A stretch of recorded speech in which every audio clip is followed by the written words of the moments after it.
দায়ী হযরতগণকে সুসংগঠিত করা, সময়ে সময়ে সঠিক নির্দেশনা ও গাইডলাইন প্রদানের লক্ষ্যে একটি ফেসবুক গ্রুপ বানানো, যেখানে অ্যাক্টিভ কয়েকজন অ্যাডমিন থাকবেন যারা গ্রুপ কন্ট্রোলের দায়িত্ব পালন করবেন, সবাইকে সমবেত করা যায়।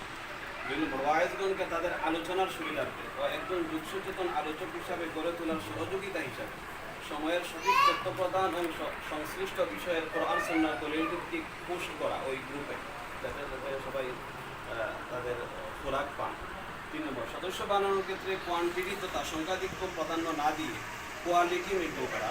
সদস্য হওয়ার ক্ষেত্রে কিছু উসুল বা শর্ত ঠিক করে নেওয়া যেতে পারে। যারা এই উসুলের ভিতরে থাকবেন বা মানবেন তারাই কেবল সদস্য হতে পারবেন, যাতে ডালাও হবে। যেহেতু আমি ব্যাপার করেছি যে আমি যে কিছু কোনো ব্যাপার করেছি যে কোনো অনৈতিক কাজ অন্যায় কাজ করলাম এরকম না, মানে এটা শর্ত সাপেক্ষে সদস্য হওয়া, যাতে এটার মানুষ মান বজায় থাকে।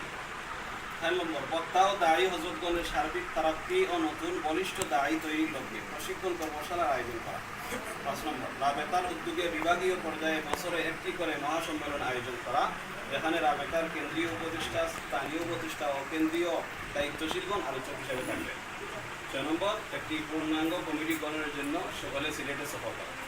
এই 6টা প্রস্তাব আমি পেশ করলাম, যাতে আরও বেশি কিছু থাকতে পারে কারো মাথায়।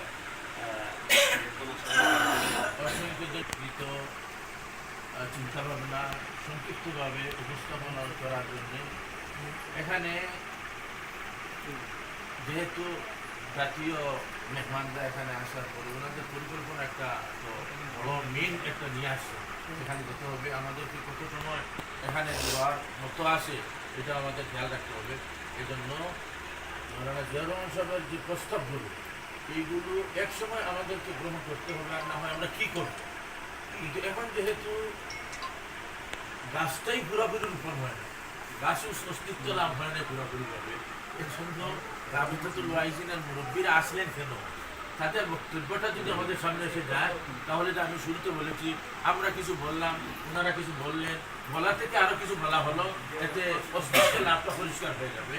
এই জন্য আমরা আশা করবো ঢাকার মেহমানদের কাছ থেকে যদি কিছু কথা শুনে নিই তাহলে আমরা সঠিক গতিতে মনে চলতে পারবো, সময় আমাদের নিয়ন্ত্রণে থাকবে, আর না হয় এলোমেলো হয়ে যাবে।